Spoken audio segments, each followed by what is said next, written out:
We're very concerned at the prospect of further sales of stockpiled ivory.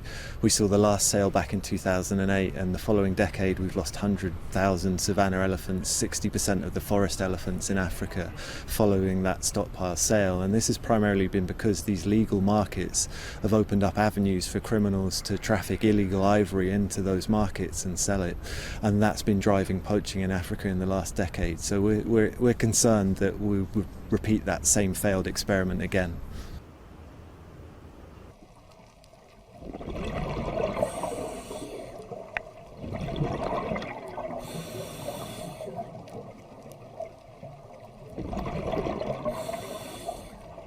I used to go to a landing site and measure 20 to 30 wedgefishes and guitarfishes a day.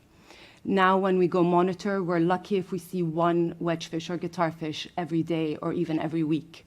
So the population declines we've recorded are so steep that these rays are now considered the most threatened marine group on Earth. Recent assessments by the IUCN Red List of Threatened Species, so looking at the categories and criteria around the world, showed that out of the 16 species that we are proposing, 15 of them are now considered critically endangered. And these declines of over 80% have happened in a very short amount of time.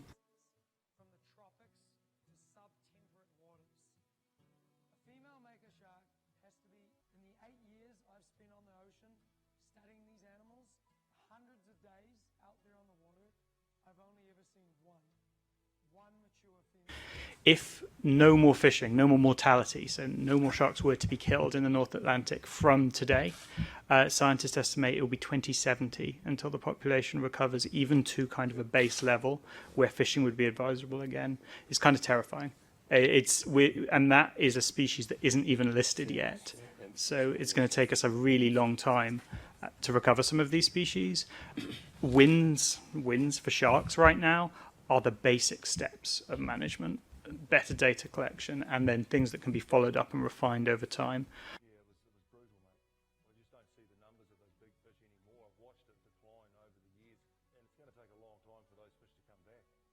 Their fins and flesh are highly valuable on international markets. There are great conservation benefits to Appendix 2 listings. Countries who want to maintain trade under the Convention on for species on Appendix 2 must do what is called a non-detriment finding. So they must determine the status of the species in their waters. They must determine whether they can manage trade in it. And the overall conservation benefits of that, which come out of an Appendix 2 listing, and the desire to do some sustainable trade are often discounted, but they've proven to be huge in other species.